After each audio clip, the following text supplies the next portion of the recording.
Take two! Action! Siya yati tayo magsasabi.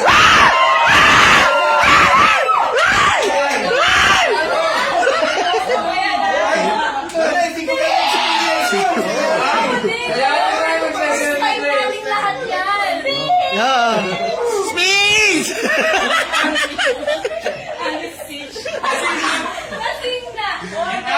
Yung ate mo.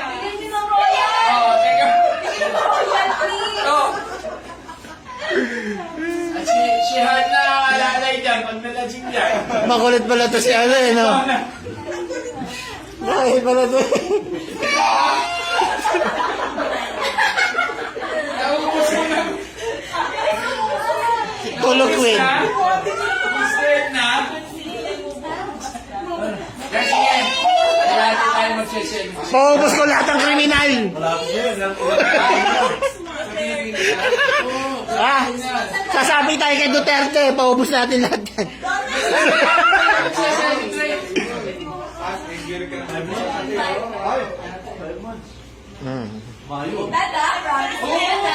Ang aming batang-batang abogado.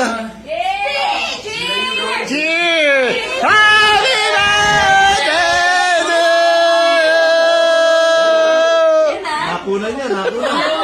Wala yan, dati ha, walang bawayan to. Oh, yate! Oh, naka-video yan, oh, may record dyan. Speech na, speech! Ikaw, ano masasabi mo? Speech! Ah, yan. Hindi, alam na mamin yan mo yan kung saan yun. Mami, laban lang, walang susuko, kaya natin to. Kaya lakpasan ng pamilya natin to. Ah, walang sumo, walang talong sa pamilya natin. Kaya natin yan. Sama-sama tayo sa hirap at ginhawa. Hallelujah. Praise the Lord.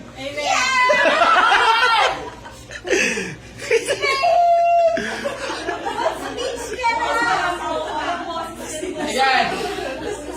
Nakamalasing ka naman at pinapawisan ka na. Oh. Walang hot towel dito. Sige, lalo ka siya. Maghanap ng hot towel yan. Magpapakulo ng tubig.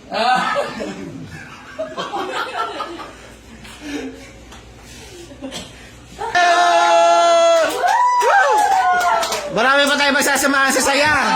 Alam mo, masaya na mga anak ko kasi tignan mo, di ba? Noon, maliliit sila. Ngayon, ganyan na sila. Si Dasi. Pero mali pa rin. Si Dasi. Nag-emote na si Daddy kasi malapit na yata magkampo. Si Dasi nga. Maging lolo na si Daddy. Ito may pinagbanahan. Parating malalim ang bulsa, pero bumili na siya ng kondo. Wow. Nagmamadali na siya, ilalabas niya na rin kotse. Pero Nakakatuwa din. Ako kasi lang sa Kumuha siya. Yung pangarap niyo yung Honda Civic, di ba? Nakamainap na. Yung Honda Civic. Kaya lang, sabi ng kampo, sir, dapat commit na kayo, kaya pumigil. Ay, sa pala na comment ka na pala eh. Yan gusto niyo po. Ito!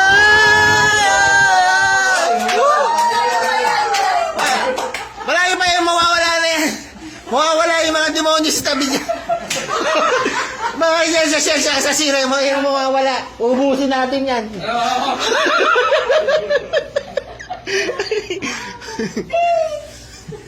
Speech ka na. Ay, speech. Sasabihin mo na. Pero mga kaklase ni Donna, mababait, tsaka okay sila. Alam mo kasi, pag abogada ka, nakita ko lahat eh. Kailangan ng PR mo, hindi ka mahihain. Sa totoo lang ha. Walang mahihayin sa lahi natin, Daddy. Pag abogado ka, pag-aisal ka, ha?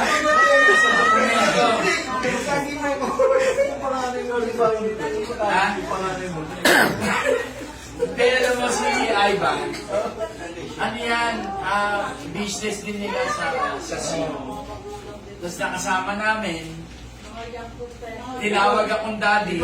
Siyempre, ang pakiramdam ko, parang anak ko na rin siya. Kaya yan, hindi niya alam. Ako abogado niya sa C-Resident. Ayan. Be. Pag may mga ano dyan, hinahanap ko na. Nako, thank you, Daddy. Pag ganun ang anak eh. Pag anak mo, di ba? Yes, Daddy. Hindi nila alam. Daddy, thank you, Daddy. Hindi, totoo yan. Walang halong Hindi, nararamdaman ko yan, di. di ba? Hindi nila alam. Nag-start kasi yan sa Palawan, napagkama lang kami mag-ama. Sabi sa akin, Hindi dapat ganyan. yung daddy mo nasa labas, yung parents mo. Sabi ko, parents ko, patay na tatay ko. Pagtingin ko, ha, si daddy. Daddy ko, saan? Sa si Mami Tess. Pag inanon niya, Ayun na, doon na nag-start. si Sir. Ah. Napagkamalan siya. Oo. Napagkamalan ako. Ay.